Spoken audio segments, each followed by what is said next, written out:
$50 cash on a trip to Vegas, a $10,000 loan to play high-stakes poker. The most legendary run in gambling history. A story with infamous poker heroes, matches, and degeneracy. A champion's tale, a villain's end. Vegas wasn't built on winners, and all good things must come to an end. Today is the story of Archie Karas.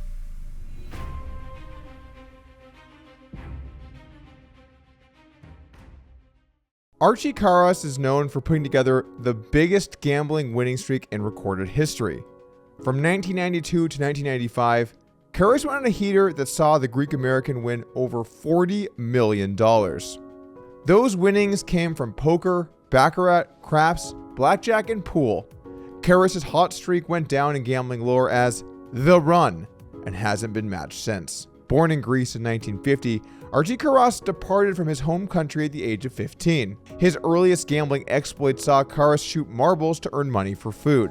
Karas began practicing pool in his free time, eventually becoming good enough at the game to consistently defeat his opponents for money. After running out of opponents willing to put up money at the pool table, Karas began playing poker in the card rooms of California. Over the course of the next 2 decades, Karas earned more than $2 million at the poker tables. By the end of 1992, however, high-stakes poker losses almost completely wiped out Karas' bankroll. In December of 1992, Karas drove to Las Vegas with $50 to his name. That trip to Nevada would result in perhaps the most legendary gambling winning streak of all time. The run began with Archie having only $50 in his pocket. By the time he'd moved to Las Vegas, the then 42-year-old high-stakes gambler had amended his Greek name of Anargyro. Sorry guys, I'm just going to show you this name so I don't do whatever it would be to this. Anyway, changing it to Archie Karas. Karas would eventually earn the nickname The Greek in Las Vegas high roller circles. Karas' journey into gambling began when he arrived in Las Vegas. At the Mirage, a friend loaned him $10,000, and Karas began running up that relatively small loan into what most people would consider life-changing money. Unless you don't consider $40 million life-changing money, in which case, you might want to reconsider things. Karas returned the $10,000 loan and then some to his staker within hours of taking it. A good run at the high-stakes Raz tables allowed Karas to pay back $20,000 to the friend who made the loan, while Karas kept $10,000 for himself. The Greek-American pool player then returned to his roots as a billiard hustler to build his bankroll even further. Karas found a willing opponent for 9-ball pool, playing $5,000 a game. We got some excellent bankroll management going on here, by the way. Nothing like having 2 buy-ins in your pocket. Karas and this particular opponent played big money billiards for nearly 3 months, with the stakes eventually rising to $40,000 per match. The 2 players stopped competing at pool, with Karas up $1.2 million from the matches. The high-stakes duel then continued to the poker tables at Binion's Horseshoe. Karas took another $3 million off his opponent in poker. That opponent, who Karas historically refers to as Mr. X, finally gave up, but Karas remained a fixture at Binion's Horseshoe. He regularly sat with $5 million in front of him at the Binion's poker tables, amounting to an open challenge to take on anyone. Guess I was born in the wrong era. Word got around Las Vegas that Karas was looking to play poker at the highest of stakes. Looking for action, Karas found it in the form of some of the best poker players of the era. Stu Ungar, known as The Kid, was the first big name to compete heads-up against Karas. Still considered one of the greatest poker players of all time, Ungar was certainly one of the toughest foes Karas could face in the early 1990s. Ungar got financial backing from another poker legend, Lyle Berman. Ungar and Karas engaged in a heads-up Raz and 7-card stud showdown, but Ungar exited the challenge after losing $1.2 million across both games. When you lose a heads-up challenge, it does seem like $1 to $1.2 million. That seems to be the sweet spot. Another name on the short list of the greatest poker players of the era stepped up next. Chip Reese was considered by many of his peers as the world's best cash game player at the time, but he just couldn't get the best of Karas. Playing limit poker at games up to 8,000, 16,000 stakes. And by the way, guys, this is in the mid-90s, so those stakes are even bigger than compared today because, as we all know, inflation's a thing. Chip Reese ended up losing more than $2 million to the Greek over the course of those heads-up matches. Many other notable players ended up playing versus the Greek as well, including World Series of Poker main event winners like Puggy Pearson, Johnny Moss, Doyle Brunson, and Johnny Chan. All took on Karas over a 6-month period. Karas came out of those matches with a $17 million bankroll, with only Chan and Brunson able to hold their own against Karas during his incredible winning streak. Even players who had achieved World Series of Poker stardom couldn't make a dent into Karas' bankroll during Karas' poker game hot streak.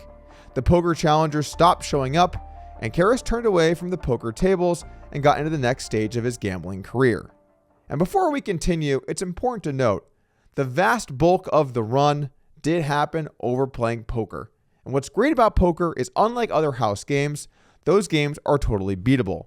Which is why, if you want to learn how to play poker, and especially if you play tournament poker, Upsync Poker is excited to announce its new tournament poker course, The Road to Victory, with Nick Perchangelo and Darren Elias. This course contains over 25 hours of poker tournament training content, the perfect way to get geared up for this year's World Series of Poker, so you don't end up losing like these other World Series of Poker guys. Maybe don't play Archie Karas. I don't know. Think about it. Anyway, if you're interested in learning more about that course, I'll put a link in the description below. As for Archie Karas, the run continued. Karas next hit the craps tables, where the Greek-American continued to run up his bankroll against all odds. Binions capped Karas' crap bets, allowing him to wager a maximum of $100,000 per roll. This limit was upped at $200,000 at times, but Karas' knack for continuing the winning streak would prompt the casino to lower the limit back to $100,000. As a sidebar to the story here, this is where Archie really should have known it was time to run. He was no longer playing versus people he might be able to beat in a game of skill, but instead had taken to games of purely chance, and as we all know, Las Vegas was not built on winners, other than Sheldon Adelson. Steve Wynn did okay too. Anyway, a 1994 issue of Cigar Aficionado magazine included a feature article on Karas, who at the time was at the peak of the greatest known hot streak in gambling history. What most gamblers make in their whole life, I gamble in one roll of the dice. Unless the casinos ever decide to raise their limits after I'm gone, I don't think anyone will ever gamble more than I have. I am the biggest ever. At one point, Archie Karas held every single $5,000 chip at Binion's Horseshoe. He had run over World Series of Poker champions and the downtown Las Vegas craps tables, running up his winnings to over $40 million. He carried millions of dollars in his car each day, which seems safe, and almost always traveled with security escorts. Karas' astronomically improbable good fortune took a turn for the worse, however, in 1995, and before we knew it, it all had come crashing down. Archie Karas' $40 million bankroll was diminished to just $1 million over the span of 3 weeks in 1995. That downswing began with $11 million at the craps tables, followed by a heads-up poker loss to Chip Reese for another $2 million. Yeah, Chip Reese got his $2 million back. Very nice. Karas experienced the biggest loss of his career at the high-stakes baccaract tables, surrendering $17 million to the house in short fashion. Karas took a break from his gambling career after the $30 million downturn, traveling back to Greece for a short time. Upon his return to Nevada, Karas returned to the baccarat and craps tables. He couldn't reignite his high roller winning ways though, losing all but his last $1 million. Karas traveled to his one-time home of Los Angeles and put that remaining $1 million to the test. The Bicycle Club played host to a $1 million heads-up poker freeze-out, featuring Karas against the team of Johnny Chan and Lyle Berman. Berman also trying to get some of his money back here. Also, if you thought the bankroll management earlier was bad, I think this one might be a tad worse. Karas triumphed in that poker game, doubling his bankroll to $2 million. Within a few days, however, the Greek lost all of that back at the high-limit baccarat and craps tables. While Karas never again approached the $40 million in winnings at the peak of his gambling career, his aspirations to continue the high roller life continued. Karas managed to run up seven-figure wins at the Horseshoe, the Desert Inn, and the Gold Strike at various times after the run had ended. Viewers tuning in to ESPN coverage of the World Series of Poker in 2008 saw Karas appear as a featured player. He made occasional appearances at the World Series of Poker and other Las Vegas poker tournaments from 2004 to 2013, cashing in No Limit Hold'em, 7-card stud, Raz, and other poker variants. While Karas' hot streak is the stuff of gambling history legend, the manner in which he made his fortune can certainly be questioned. Karas was accused of cheating several times at casinos throughout his life, with several of those incidents leading to arrest. Here is a picture of Archie Karas in 2013 when he was arrested from marking cards, landing him in a permanent place in the Nevada Casino's Black Book. The most significant of those incidents came forth in San Diego in 2013. Barona Casino caught Karas marking cards at the blackjack table, leading to his arrest days later in Las Vegas. That arrest proved costly for Archie, who was placed in the Nevada Gaming Control Board's black book as a result. Karas can't ever step into a Las Vegas casino again in the aftermath of that blacklisting by Las Vegas gambling authorities. While the run might have ended in predictably tragic fashion, Karas' legendary hot streak will live on in gambling lore forever.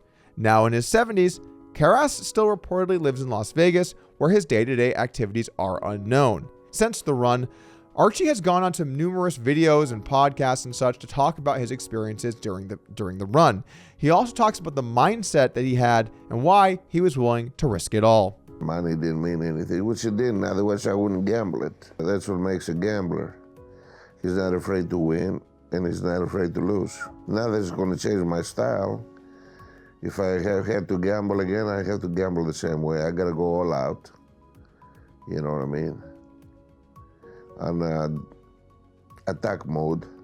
When I think about Archie Karas and what happened to him, I can only think about one player that we know in high-stakes poker, known as Isildur 1. Now, Isildur didn't have the same degeneracy when it came to craps or blackjack or baccarat. However, he was always putting his bankroll on the line and taking on the best in the world. Maybe in another life, Archie could have been an online Isildur if he was born just 20 years later. Regardless, we do have to question what happened with Archie and this card marking. Because he was caught with this type of activity later in his life, you have to wonder, during the run, were there times where he might have had an unfair edge? This is a question that we'll never know the answer to, but it's certainly something worth considering when considering the improbable success of the run. Hope you guys enjoyed this video. Hit that subscribe button. I'll see you again soon.